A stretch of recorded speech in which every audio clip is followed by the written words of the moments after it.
একটা গ্রামীণ রাস্তা। রাস্তার দুপাশে রয়েছে বিস্তীর্ণ ফসলের মাঠ, আর রাস্তার পরিশেষে রয়েছে বিশাল একটি গাছ।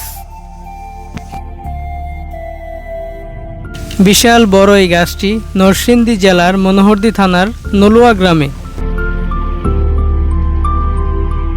আসসালামু আলাইকুম, আমার নাম নুর ইসলাম। এই ঘাসটা আমাদের জায়গার মাধ্যমেই, মানে আমি একটা কৃষক, এটা মানে বিক্রি করি না, মানে সবাই বন্ধুত্বে কাজ করে এনো জিরায়। এন গরু ফালি আছি, গরু আছে 4-5-6টা, আল্লাহর রহমত আপনার ময় মুরব্বী কর দয়।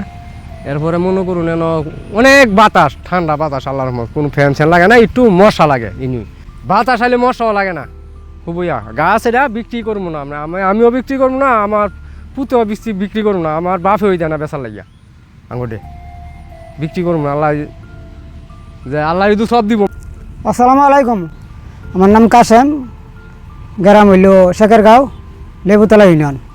এই বন্ধু আমার আর এখানে জমি আছে, তো জমির মাঝে কামলা টামলা লইলে মনে করি মেরা গাছটা আছে, মেরা গাছের তলে বই মুনিরে ভাত টাত খাওয়াই এবং ধান ধুন সমস্ত ধান ধুন এনে জমা রাখি, আবার গাড়িতে নিয়ে যাই।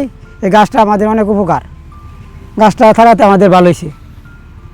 পানি আছে, কল আছে, টিউবওয়েল আছে, না আমার মোটরও আছে, সবই আছে আল্লাহর রহমতে। পানি সানি যা আছে সব জিরাইতারে, গোসল করতারে, যা আছে সব করতে পারে না।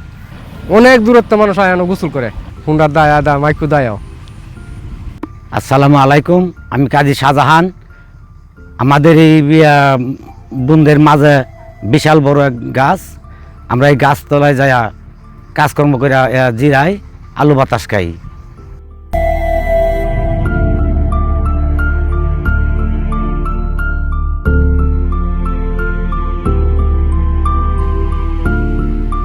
গাছটির নিচে দাঁড়ালে মনে হবে এর বিস্তীর্ণ ডালপালা যেন প্রকৃতির এক মহাকাব্য রচনা করেছে। ঘাসটার বসটা মনে করেন 60 থেকে 70 মতন হয়েছে বসটা। অনেক দূরের মানুষ হয় দেখার জন্য আপনারা আসেন যায়।